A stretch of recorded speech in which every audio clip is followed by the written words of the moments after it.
अस्सलाम वालेकुम स्टूडेंट्स, कैसे हैं आप और कैसा आपका टाइम गुजर रहा है। स्टूडेंट्स, लेक्चर सीरीज़ के अंदर हमने पिछले चैप्टर के 2 टॉपिक डिस्कस नहीं किए थे और फिर उसके बाद मैग्नेटिज्म शुरू हो गई थी।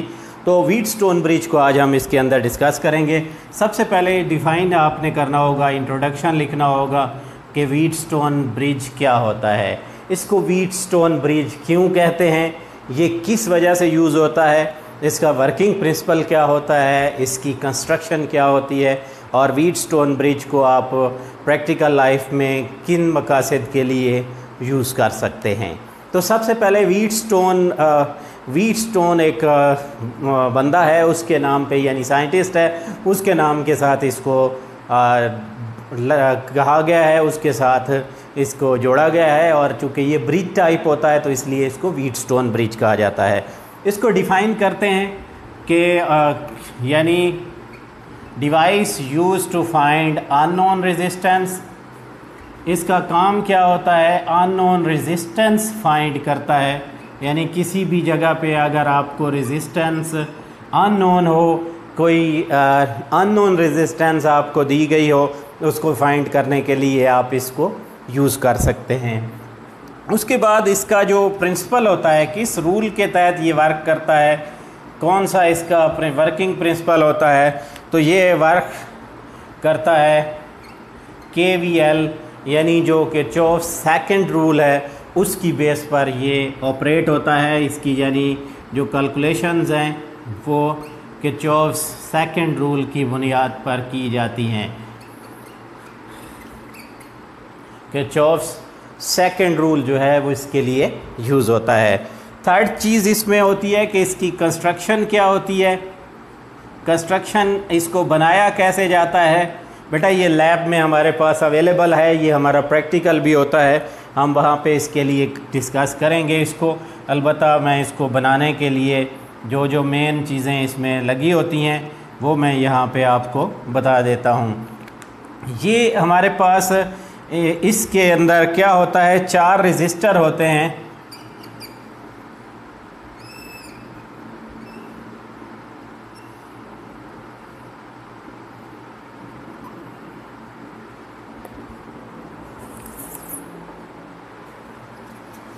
इसके अंदर नॉर्मली ये कैसे बनाया जाता है, इसकी कंस्ट्रक्शन क्या होती है, मैं यहाँ आपको समझा देता हूँ। डायग्राम आप कैसे इसका ड्रा कर सकते हैं और कैसे आप इसको बना सकते हैं। ये आप क्या करें, इन 2 पॉइंट्स के बीच में एक रजिस्टर लगा दें, एक इनके बीच में रजिस्टर लगा दें, एक यहाँ लगा दें और एक यहाँ लगा दें। ये P है, ये Q है, ये R है और ये X है। तो ये क्या होता है, it consist of 4 resistor P, Q, R, X connected in the form of bridge, connected in the form of mesh A, B, C, D, A। यानी इसमें 4 रजिस्टर होते हैं जिनको एक ख़ास ब्रिज की शक्ल में आपस में कनेक्ट किया होता है, जैसा कि आपको फिगर में दिखाया गया है A, B, C। उसके बाद A और B को वोल्टेज सोर्स से जोड़ा जाता है with the help off switch. एक स्विच की मदद से यहाँ पर इसको वोल्टेज सोर्स के साथ जोड़ा जाता है। एंड B एंड D के बीच में एक galvanometer of resistance RG is connected और इन 2 के बीच में एक गैल्वानोमीटर जोड़ दिया जाता है जो कि RG उसकी रेजिस्टेंस होती है और वो भी इनके बीच में। ये इसकी टोटल कंस्ट्रक्शन होती है। इसमें से 3 रजिस्टर हमेशा नोन होते हैं, P, Q, R, और X जो है ये अननोन होता है और ये R ये वाला जो है ये ज़्यादातर वेरिएबल रखा जाता है, यानी हम इसको अपनी मर्ज़ी से इंक्रीज़ या डिक्रीज़ कर सकते हैं। उसके बाद दूसरा काम ये किया जाता है, इसकी वर्किंग कैसे की जाती है, यानी आप पहले अगर लिखना चाहें तो आप बताएंगे P, Q, R, X हैं, कनेक्टेड हैं मैश की शक्ल में, A, B, C, D, A की शक्ल में।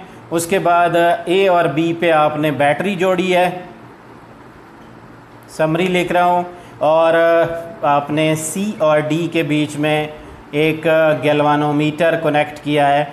गैल्वानोमीटर कनेक्ट करने का फ़ायदा क्या है, ये हम बाद में जब इसकी वर्किंग देखते हैं तो हम उसमें इसका फ़ायदा भी देख लेंगे कि गैल्वानोमीटर आखिर हम क्यों जोड़ते हैं। Next thing is working. Working इसकी कैसे होती है? वर्किंग ये है, आपने इसमें लिखना होगा कि जब आप स्विच को क्लोज़ करेंगे, ये वाला स्विच एस यूँ क्लोज़ हो जाएगा, मतलब जब आप बटन ऑन करेंगे ये वाला, तो क्या होगा, इधर से एक करंट फ़्लो करना शुरू करेगा, आई करंट यहाँ पे फ़्लो करेगा। ये गौर से देखिएगा, जब आई करंट यहाँ पे पहुँचेगा तो ये दो हिस्सों में डिवाइड हो जाएगा। एक हिस्सा I1 हो जाएगा और एक हिस्सा जो है वो I2 हो जाएगा। यानी ए पर पहुंचने के बाद करंट के पास चूँकि दो रास्ते हैं, तो एक करंट ए से बी की तरफ जाएगा और दूसरा ए से डी की तरफ जाएगा। ये जो ए से बी की तरफ आने वाला है, ये इसको भी यही मिलेगा, और इधर से आने वाला ये इसको भी यही मिलेगा। यानी इसको, इन दोनों को I1 मिलेगा और इन दोनों को जो है वो I2 मिलेगा। अब ये किस कंडीशन में मिलेगा? इसके लिए गैल्वानोमीटर के लिए एक कंडीशन होती है जिसको हम कहते हैं नल कंडीशन या zero deflection condition. Null condition ये होती है कि जब आपने इसको करंट देना होता है तो आपकी कोशिश ये होनी चाहिए कि ये जो गैल्वानोमीटर है इसके अंदर से गुज़रने वाला करंट ज़ीरो हो। क्या होना चाहिए? यानी गैल्वानोमीटर के अंदर से गुज़रने वाला करंट ज़ीरो होना चाहिए। ये कब ज़ीरो होगा? ये उस वक्त ज़ीरो होगा जब आपका ए से बी तक का, ए और बी का पोटेंशियल और ए और डी का पोटेंशियल इक्वल होगा। बात को समझें कि कब करंट ज़ीरो होता है दो पॉइंट्स के बीच में। सादा अल्फाज में जब बी और डी का पोटेंशियल इक्वल होगा। इसलिए हम ये कहते हैं कि जब A B potential is equal to potential at A D, इसको इक्वल होना चाहिए किसके? इसके। क्यों? इसलिए कि ये दो ही पॉइंट्स हैं जिनके बीच में करंट फ्लो करना है, और करंट फ्लो करेगा ही नहीं अगर इन दोनों का पोटेंशियल डिफरेंस सेम हो गया। तो ये कैसे होगा? इसका पोटेंशियल अगर आप देखें ओम लॉ के मुताबिक तो I1 करंट जा रहा है और यहाँ पे जो रेजिस्टर है इसका वो P है, तो आपका I1P इज़ इक्वल टू ये होगा I2 R के इक्वल। ये पहला हिस्सा है जो आपका यहाँ पे आ जाएगा। अगर आपको इसमें समझ नहीं आई तो एक दफ़ा, मैं यकीनन थोड़ी सी कॉम्प्लिकेशंस हैं इसलिए मैं थोड़ा सा इसको हाईलाइट करूँगा। ज़रा गौर से देखें बेटा, इन दो पॉइंट्स का पोटेंशियल और इस पॉइंट का पोटेंशियल, ये पोटेंशियल और ये पोटेंशियल सेम होगा। सादा अल्फाज में B पर जो पोटेंशियल है और जो D पर पोटेंशियल है इसको सेम होना चाहिए। सेम कब होगा? जब आपका करंट कुछ ऐसे एडजस्ट होगा, और सेम होने के बाद ये कब वैल्यू इसकी करंट की वैल्यू गैल्वानोमीटर से ज़ीरो होगी, नल कंडीशन होगी। इसलिए मैंने लिखा है I1P, I1 करंट है, P इसका रेजिस्टेंस है। ओम लॉ के मुताबिक I1P should be equal to I2R, जो कि पहला हिस्सा मैंने लिख दिया। अब इसी मेथड के तहत सिमिलर मैनर में आपका जो ये है B से C तक का पोटेंशियल, इसको D से C तक का पोटेंशियल के इक्वल होना चाहिए। BC का जो पोटेंशियल है उसको इक्वल होना चाहिए D से C तक के पोटेंशियल के। अब क्यों भाई, ऐसा क्यों है? जाहिर सी बात है, जब इस जगह तक पोटेंशियल और इस जगह तक सेम पोटेंशियल पहुंचा है तो आगे इन दो पॉइंट्स का पोटेंशियल भी सेम होगा, तो तब जाके ज़ीरो डिफ्लेक्शन कंडीशन होगी। वरना तो यहाँ लाइन लॉसेज होंगे, वरना तो यहाँ पे करंट की वैल्यू जो आपकी पोटेंशियल की वैल्यू सेम नहीं होगी। तो इसका सादा अल्फाज में हम यूँ कह सकते हैं कि अब इसके लिए क्या होगा, इसके लिए होगा I1Q is equal to I2X।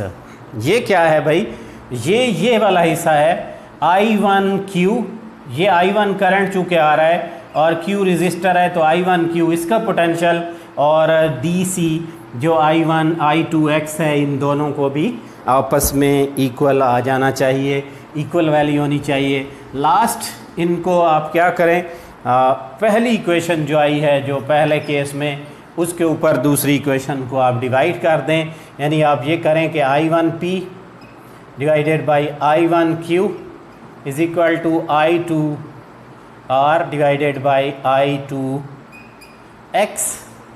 देखिए बेटा, ये वैल्यूज सारी कट जाएंगी, P by Q is equal to R by X।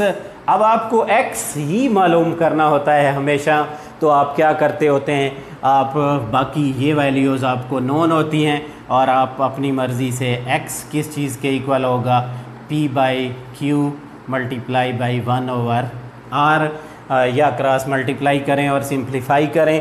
जो रेजिस्टेंस आपको वहाँ पे मालूम करनी है वो वाली रेजिस्टेंस आप वहाँ पे मालूम कर लें। I am going to repeat because of some complications, please listen carefully and then remind it in your mind।